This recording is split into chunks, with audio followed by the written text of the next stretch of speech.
ঝামেলাটা রকম থাকে। আমরা বিষয়টা যদি কেউ ঝামেলা করে তাহলে সহ্য করে আমি অন্তত কাউকে সংস্কার করার ব্যাপারে খুবই উৎসাহিত করব। এটা আমার একটা সমস্যা যদি লেগেই থাকে, এটা কি ধরনের সমস্যা বলো?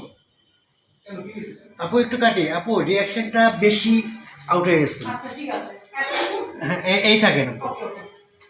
ওকে, রিয়াকশন, অ্যাকশন। ঝামেলার একটা রকম আছে। সামান্য বিষয় নিয়ে যদি ঝামেলা করে তাকে সহ্য হয়, আমি অন্তত কাউকে সংসার করার বিষয়ে উৎসাহিত করবো। একটার পর একটা ঝামেলা লেগেই থাকে। বলো এটা কি সংসার বলে? কি হয়েছে স্যার?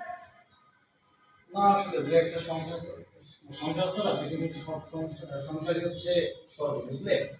আর সংসার মাঝে মাঝে একটু ঝামেলা না হলে সংসারের মজা কি? বাদ দাও ওইসব কথা। শোনো, আজকে কিন্তু তোমার সাথে আমি লাঞ্চ করবো।